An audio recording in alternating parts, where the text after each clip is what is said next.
In this presentation, we're going to look at the relationship between age of disability onset and employment outcomes. Basically said another way, does the age at which you acquired your disability have any impact on the likelihood that you will be employed? But first, a bit of background. When it comes to employment in persons with disabilities, we know three things. 1. Employment rates tend to go down with age. 2. We see the biggest drop in employment are for those aged 55 to 64. And finally, 3, there is some evidence that those who acquire the disability later in life may have an advantage when it comes to employment. So the question is, why does age of disability onset matter? Well, there are two things that weigh heavily in favor of those who acquire the disability later as opposed to earlier in life. First, they are more likely to have completed all their schooling and training. And secondly, they are more likely to already be in the workforce prior to the disability onset. For this presentation, we will be drawing from data from the 2017 Canadian Survey on Disability, or CSD for short. So, what is unique about the 2017 CSD? Well, in addition to data on employment, brand new age questions were included for the very first time. Respondents were now asked to self-report the age at which their disability first started to limit them, and this question was asked for each disability type they had. Therefore, if respondents had multiple disability types, it's entirely possible then that they could self-report a unique age for each type. In this presentation, 3 different stages of disability onset are examined. Now, since persons with multiple disability types can have different ages of onset for each type, the earliest occurrence of any limitation is used. Those who self-reported that they were first limited prior to age 23 were classified as early onset. If they were first limited between ages 23 to 45, they were classified as middle onset. And finally, they were classified as late onset if the first occurrence of a limitation didn't happen until age 46 and over. Now, don't worry, this slide is actually not that confusing. What we want to highlight here is simply that current age is not the same as age of disability onset. Current age is the age the person is now, whereas age of disability onset is the age at which the limitation or disability actually started. In this presentation, we will be looking at 2 different current age groups, those aged 45 to 54 versus those aged 55 to 64. When we look at the distribution of onset stages, we actually see a very clear pattern. If their current age is between 45 to 54, persons are most likely to report having a middle onset disability. However, if their current age is between 55 to 64, they are most likely to report having a late onset.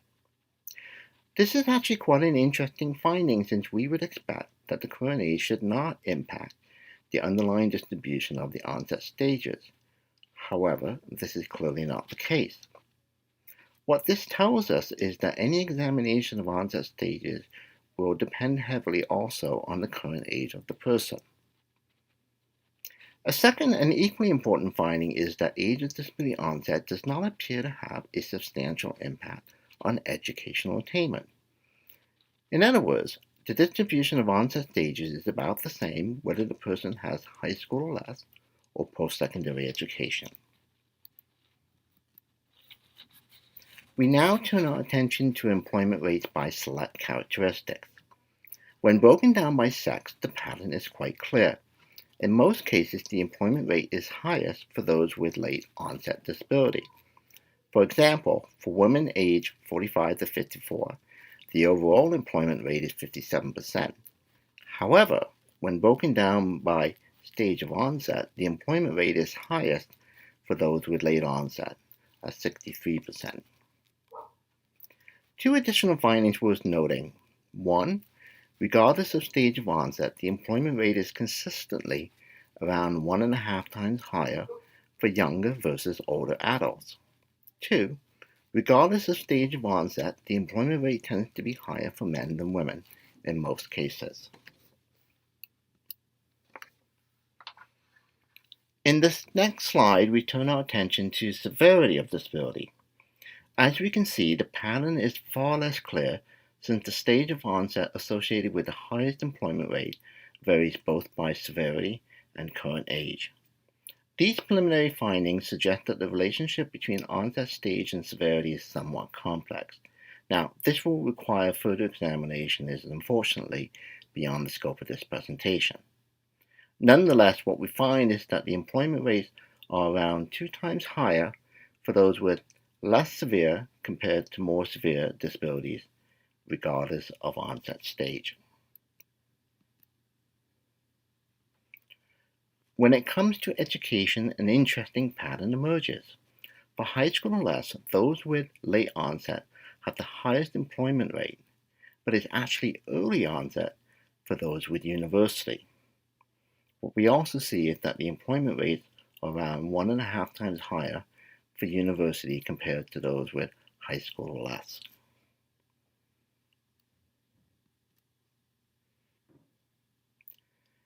In this presentation, we provide an overview of some preliminary findings on the relationship between stage of disability onset and employment. While further research is still needed in this area, there are still a number of conclusions that we can make. 1. Younger adults are more likely to report middle onset disability. Older adults are more likely to report late onset. 2.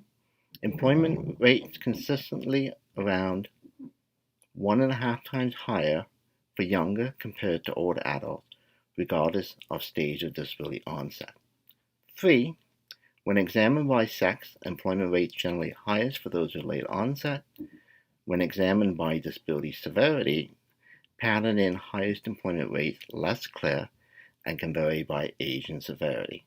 And finally, when examined by education, pattern in highest employment rates are clear for those with high school or less and university.